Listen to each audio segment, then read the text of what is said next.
यह अदालत इस तलाक को मंजूर करती है। जज साहब की इस घोषणा ने कोर्ट में खड़े अभिनव और रुचिका के चेहरों की चमक धूमिल कर दी। दोनों की जिंदगी का फैसला हो चुका था। दोनों अब विवाह बंधन से मुक्त थे, लेकिन यह उनकी खुशी का कारण था या दुख का कहना मुश्किल था। उनके रिश्तेदार एडवोकेट प्रसन्न मुद्रा में विजयी मुस्कान के साथ कोर्ट परिसर से बाहर आ गए। अभिनव का दिल टूट चुका था। भारी कदमों से चलता हुआ वह बाहर कॉफ़ी हाउस में जा बैठा। रुचिका भी स्कूटी पर सवार होकर जाने लगी। उसका चेहरा भावहीन था, उससे जिसे पढ़ने में वह असफल रहा।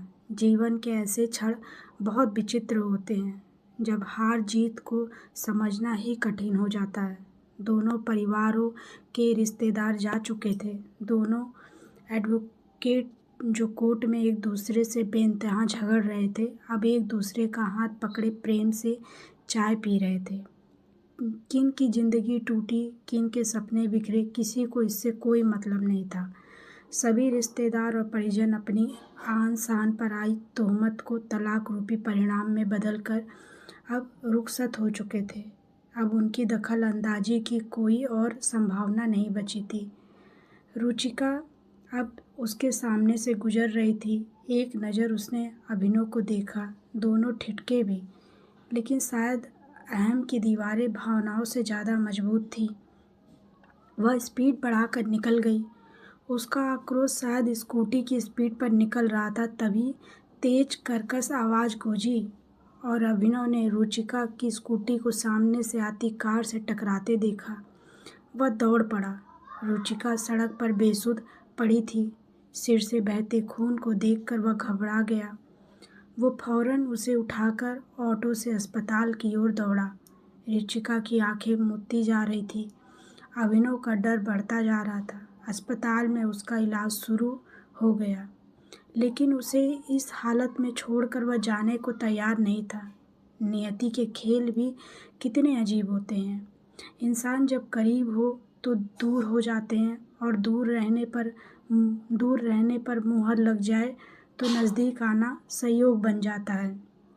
ज़्यादा दुखद पहलू तो यह था कि एक्सीडेंट की खबर उसके भाई भाभी को मिल चुकी थी, लेकिन अभी तक दोनों का अस्पताल में आगमन नहीं हो पाया था। खून के रिश्ते अक्सर विपरीत अनुभव देते हैं। रुचिका के माता पिता तो थे नहीं, बस भाई और भाभी थे। भाभी सुप्रीम कोर्ट के एडवोकेट से कम नहीं थी। दूसरे रुचिका के बड़े जीजा जी भी कुछ ज़्यादा ही समझदार थे। हकीकत यह थी कि पीहर में उन दोनों की ही चलती थी, जिनकी सोच में भावनाओं से ज़्यादा जोड़ तोड़ के कारनामे छुपे होते थे। रुचिका को होश आ गया था। वह असमंजस भाव से बोली, आप यहाँ क्यों? मुझे यहाँ नहीं होना चाहिए था। दुखी स्वर में अभिनव बोला, आप जीत गए, मैं हार गई। इस शादी से मुक्त हो गए आप। एक चरित्रहीन महिला के साथ यहाँ आपको और समय बर्बाद नहीं करना चाहिए। अभिनव, रुचिका प्लीज़ पहले अपने आप को देखो। मैं क्रिमिनल, नालायक, दहेज का लोभी, तुम्हें टॉर्चर करने वाला। अब तुम मुक्त हो गई हो मुझसे। स्वतंत्र रहो, जैसा मन करे खुशियों को महसूस करना आप। रुचिका ने कोई जवाब नहीं दिया। कुछ समय ऐसे ही निस्तब्धता में निकल गया। फिर धीमे स्वर में बोली, पैर का ऑपरेशन नहीं कराया ना आपने? नहीं, अब दर्द महसूस नहीं होता मुझे। अभिनव शांत स्वर में बोला, क्यों? मैंने कसम दिलाई थी अपनी, वो तो मान लेते। मुझे ऑपरेशन से भी बड़ा काम करना था रुचिका। आप कब समझोगे? अपने लिए भी जीना सीखो, सबका ख्याल, लेकिन खुद। उदास रुचिका ने वाक्य अधूरा छोड़ दिया। नहीं, अगर ख्याल रहता तो तुम्हें यूं ना खोता। एक हारा हुआ इंसान हूँ मैं। ऐसा नहीं कहते अभिनव। शायद मेरी नियति ही ऐसी थी। माहौल बहुत गंभीर हो गया था। अभिनव रुचिका की आंखों में आए आंसुओं को पोंछ रहा था। सुनो, आप मुझे वो कोर्ट टिकरी वाले 6 लाख रुपए मत देना। अरे नहीं, वो तो मैं ज़रूर चुकाऊंगा। चाहे खुद को बेचना ही क्यों ना पड़े। अभिनव दृढ़ स्वर में बोला, प्लीज़ अभिनव, मुझे नहीं लेने पैसे। क्यों? अब क्या हुआ? कोर्ट में तो तुम्हारा वकील मुझे असक्षम साबित करने पर तुला था, तुम्हारा ख्याल रखने में नाकाबिल। अभिनव के स्वर में आक्रोश उभर रहा था। मुझे अब आत्मनिर्भर बनना है, कोई रख रखाव, कोई जिम्मेदारी किसी और की नहीं। रुचिका गंभीर हो गई। नहीं रुचिका, तुम पैसे ले लेना, मैं नहीं चाहता कि अब दर दर की ठोकरें खाओ। भैया भाभी के आगे हाथ फैलाओ। रुचिका का चेहरा मुरझा गया। अभिनव ने उसकी दुखती रग पर हाथ रख दिया था। कितना भी दिखावा करे, लेकिन हकीकत यही थी। उसकी आंखों से अश्रुधारा बहने लगी। तभी डॉक्टर चेकअप के लिए आ गए। अभिनव उनसे रुचिका की हालात जानने को बेकरार था। डॉक्टर ने मीठी झिड़की देते हुए कहा, मिस्टर, अपनी वाइफ का ख्याल रखो, बच ही गई आज वरना। अभिनव को समझ नहीं आ रहा था कि वो क्या बोले। पिछले 2 साल से दोनों अलग रह रहे थे। तलाक की पहल रुचिका की ओर से हुई थी। इसमें उसकी भाभी और जीजा की मुख्य भूमिका थी, जिसकी सोच अनुभव से काफ़ी मेल नहीं खाई। सच तो यह था कि वह आज भी उसे दिल से चाहता था। तलाक को रोकने के लिए उसने कई बार प्रयास भी किया, लेकिन बातचीत या संपर्क स्थापित नहीं हो पाया। कोर्ट में भी दोनों बोलने को हुए, लेकिन भाभी दीवार की तरह हमेशा बीच में खड़ी मिली। डॉक्टर जा चुके थे। रुचिका फिर से बोलने लगी, आप घर जाइए प्लीज़, आपकी मम्मी खुशखबरी सुनने को तड़प रही होंगी। तो मैं इस हाल में छोड़कर कैसे जा सकता हूँ? दुखी मन से अभिनव बोला, अरे अब हमारा रिश्ता ही क्या रह गया है? एक मोहर ने तुम्हें आज़ाद कर दिया है, तुम मुझे ये दोष क्यों दे रही हो? तलाक के पेपर्स तो तुमने ही भेजे थे। चलो छोड़ो, अब सब बदल गया है, अलग रास्ते, नई जिंदगी, इसलिए फॉर्मेलिटी छोड़ो। रुचिका की हंसी के पीछे का दर्द साफ झलक रहा था। एक बात पूछूं? क्या तुम्हें सच में लगता है कि मेरे किसी और से प्रेम संबंध थे? अभिनव ने उदास स्वर में पूछा। नहीं, मैं नहीं जानती, आप ऐसे नहीं हो। नहीं, मैं जानती हूँ आप ऐसे नहीं हो। तो फिर तुमने कोर्ट में मेरे लिए ऐसी बातें क्यों कही? इसलिए ताकि आप मुझसे पीछा छुड़ा सको।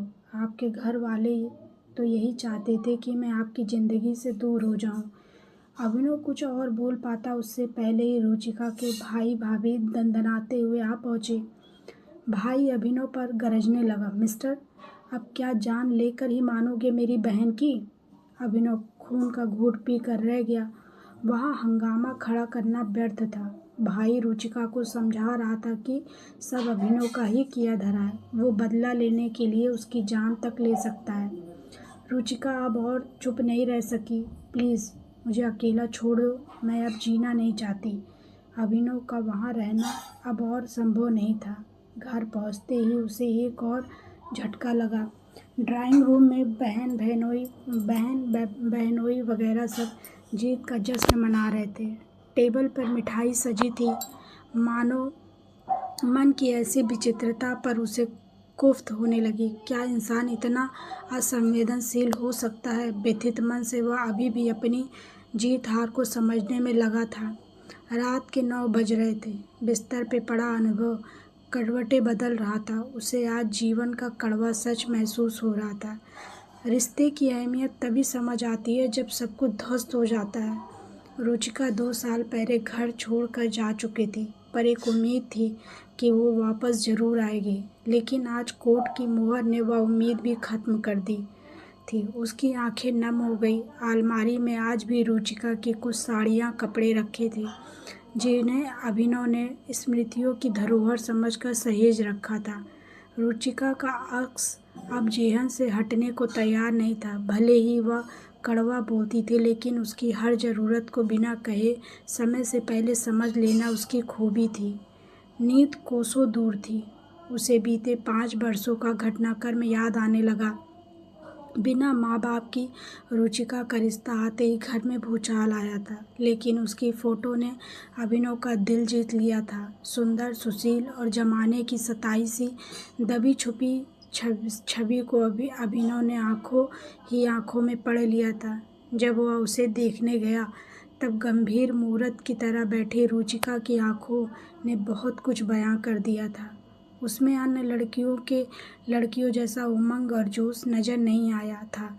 उसके एक कथन, आपको जीवन में मुझसे कभी कोई शिकायत नहीं मिलेगी, ने अभिनव का दिल जीत लिया था। इस एक पंक्ति ने ही शादी का फैसला कर दिया था। ससुराल में रुचिका ने अपने वायदे को पूरी तरह निभाया, लेकिन शायद परिस्थितियों के साथ वह समायोजन नहीं कर पाई। अम्मा गाहे बगाहे उसे कोसने से बाज ना आती। फिर जब छोटी बहू अमीर घराने से आ गई तो रुचिका का जीवन और कठिन हो गया। अभिनव के पास कोई अस्थायी रोजगार नहीं था, जबकि छोटा भाई सीए बन चुका था। भाई की बड़ी आमदनी ने अभिनव को बड़े से छोटा बना दिया और रुचिका को और ज़्यादा महत्वहीन। वह टूटती चली गई। 3 साल ऐसे ही किचकिच में बीत गए और एक दिन अभिनव की अनुपस्थिति में उसके भाई और जीजा उसे पीहर छोड़ आए गए। जब बात मान सम्मान और रहम में फंस गई, जिन्हें अपने जीवन का फैसला करना था, वो अन्य लोगों के अभिमान में उलझ कर रह गए। अभिनव ने पहल भी की, लेकिन सामर्थ्यहीन होकर उसने भी घुटने टेक दिए। रुचिका शायद इतनी निराश हो चुकी थी कि अब ससुराल में उसे कोई उम्मीद की किरण नहीं दिख रही थी। अचानक मोबाइल की घंटी बजी। स्क्रीन पर रुचिका का नाम डिस्प्ले हुआ। अभिनव ने तपाक से कॉल रिसीव किया। रुचिका भर्राई आवाज़ में बोल रही थी, भैया ने बहुत गलत कहा आपके लिए, उनकी तरफ से मैं माफ़ी मांगती हूँ। छोड़ो ये सब, कैसी तबीयत है अब? कौन है तुम्हारे पास अस्पताल में? अभिनव ने पूछा। कोई नहीं, अकेली हूँ। खाना खाया या नहीं? नहीं, इच्छा नहीं खाने की।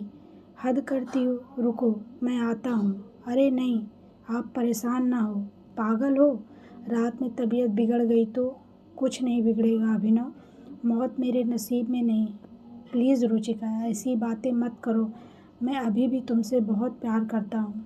अभिनव ने एक पल की भी देरी किए बिना अस्पताल का रुख किया। थोड़ी देर में वो रुचिका के सामने था। होटल से उसने खाना भी पैक करवा लिया था। रुचिका के चेहरे पर चमक साफ दिखाई दे रही थी। मुझे पता था आप ज़रूर आओगे। लो खाना खा लो पहले। कैसा हाल बना लिया है तुमने? अभिनव लाड से बोला। नहीं, हालत तो आपकी ज़्यादा ख़राब है। दवा नहीं लेते आप? अरे दवा वगैरह सब लेता हूँ, पैसे भी हैं, अब 4 लाख जमा कर लिए हैं, वो तुम ले लेना। रुचिका उसे निहार रही थी। भारतीय पति पत्नी का संबंध सदैव अप्रचारित किस्म का होता है। ज़रूरत के समय यह ज़्यादा प्रगाढ़ साबित होता है। रुचिका हाथ धोना चाहती थी। अभिनव ने उसे सहारा देकर उठाया और वॉशरूम की तरफ ले जाने लगा। कुछ देर बाद दोनों खाना खाने लगे। मनपसंद सब्जियां देखकर रुचिका पूछ बैठी, आपको अब भी याद है मुझे क्या पसंद है? क्यों, तुम्हें क्या लगता है कि मैं तुम्हें भूल सकता हूँ? अभिनव ने भावपूर्ण स्वर में पूछा। रुचिका मौन रही। दोनों खाना खाने लगे। अभिनव ने उसे सहारा दे रखा था, सहारा शारीरिक, मानसिक और आत्मिक, जिसकी ज़रूरत प्रायः सभी को रहती है। कुछ पल की मौन स्तब्धता के बाद अभिनव बोला, रुचिका मेरी एक बात मानोगी? क्या? रुचिका के स्वर में उम्मीद की झलक महसूस हो रही थी। वापस चलो तो, मुझे तुम्हारी ज़रूरत है। रुचिका के मुंह से शब्द उच्चारित नहीं हो रहे थे। उसका सिर अनुभव के सीने से सट गया। अभिनव ने उसे बाहों में भर लिया। पूर्व में हुई गलतियों को दोनों ने समय रहते सुधार लिया। कहानी अच्छी लगी हो तो प्लीज़ लाइक और सब्सक्राइब करना